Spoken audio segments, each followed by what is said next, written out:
Assalamualaikum. This presentation is prepared by Nurul Ayuni binti Zulhasmi. Number metric 1211060. By the title is Types of Signal Generators and Oscilloscopes.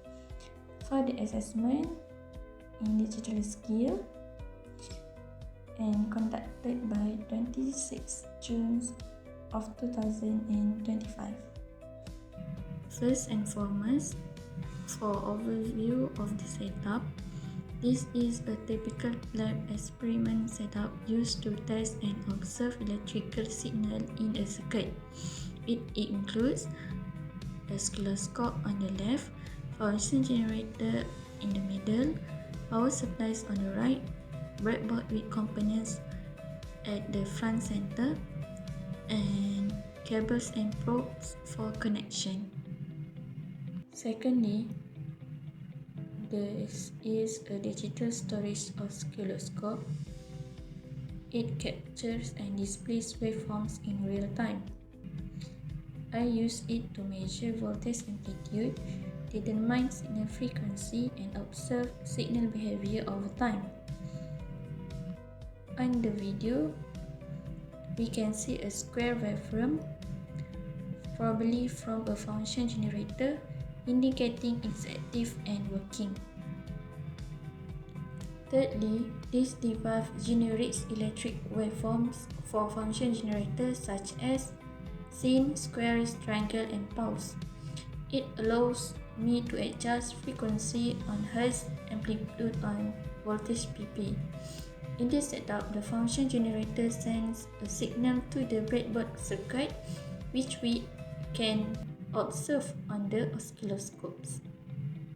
Fourthly, at the far right, we can see two power supplies units. Blue unit for dual voltage output like 15 volts. I use 2K volts and 1K volts, while the white unit for laboratory direct circuit power supply. These are used to provide direct circuit voltage to active components on the breadboard such as operational amplifiers and transistors. At the center, we will see a white breadboard labeled breadboard. This is where the actual test circuit is built, likely a simple resistor capacitor or filter circuit. The red and black jumper wires are used for signal connection, power and ground, and output X to the oscilloscope probe. The grey probe from the oscilloscope is clipped to the breadboard. The red or black jumper wires connect signal input or output from the function generator and power supplies. From the video, here is simple step-by-step signal flow. First, function generator produces a waveform. Second, signal enters the circuit on the breadboard. Third, the oscilloscope probe taps the output to display the result.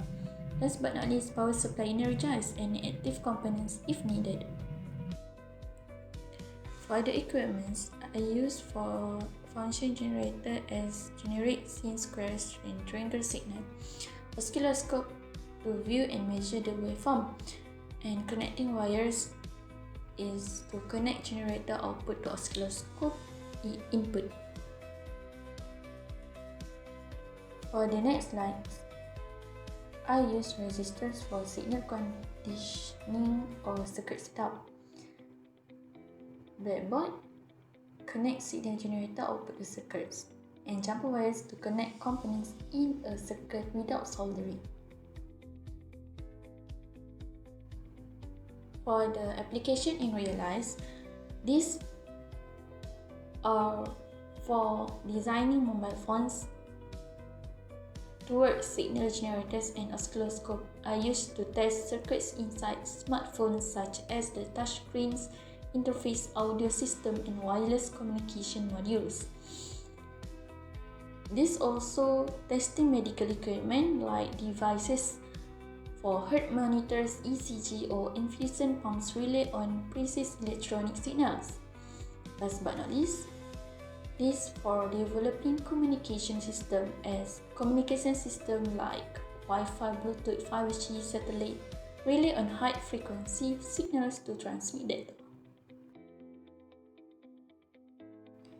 The slight Islamic perspective. From the Islamic view, the use of reason and observation aligns with Dalil Aqli. Exploring how signals behave allows us to understand Allah's subhanahu wa ta'ala creation, like how light, sound, and energy behave in the universe. The Quran encourages us to explore and learn, and He has subjected to you whatever is in the heavens and whether is on the earth, all from Him.